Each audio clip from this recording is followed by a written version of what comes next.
చింతల project వల్ల ఎప్పుడైతే మనకి సుమారు 4 లక్షల నుంచి 10 లక్షల క్యూసెక్లు కృష్ణా నీళ్లు నాగార్జున సాగర్ నుంచి వస్తుందో పులిచింతల వాటర్ స్టోరేజ్ వల్ల వెనక్కి తంటం, దానివల్ల ఈరోజు మనం చూస్తున్నాం కాట్రపాడు లేదు గతంలో చూసాం రామాపురం గ్రామాల్లో దాదాపు 300-400 ఎకరాలు ప్రతిసారి కూడా ఫ్లడ్ వల్ల మునిగిపోతుంది, పంట నష్టం జరుగుతుంది.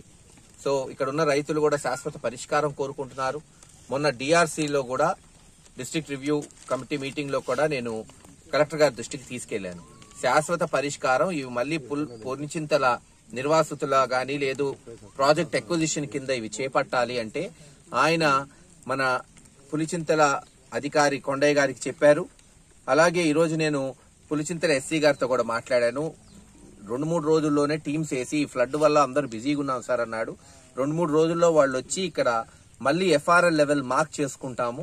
ఇప్పుడు ఎక్కడైతే నీళ్లు వచ్చినాయో ఆ మార్క్ చేసుకుని ఎన్ని ఎకరాలు మనం పర్మనెంట్ గా సేకరించవచ్చు అనేది గవర్నమెంట్ కి రాస్తే అక్కడ ముఖ్యమంత్రి గారి దృష్టికి తీసుకెళ్లి దీనికి పర్మనెంట్ సొల్యూషన్ చేసేటట్టు మేము ప్రయత్నం చేస్తామని తెలియజేస్తున్నాం. అలాగే తాత్కాలికంగా ఏదైతే క్రాప్ లాస్ పోయిన సంవత్సరం రావాల్సింది ఈ సంవత్సరం రావాల్సింది కూడా 2 నేను అగ్రికల్చర్ ఆఫీసర్స్ దగ్గర తీసుకొని వచ్చే వారంలోనే కమిషనర్ గారిని కలిసి వీళ్ళకి ఎలాగ ఈ క్రాప్ డ్యామేజ్ కి మరి ఎలా లాస్ భర్తీ చేస్తారో కూడా దానికి కూడా ప్రయత్నం చేస్తామని తెలియజేస్తున్నాం.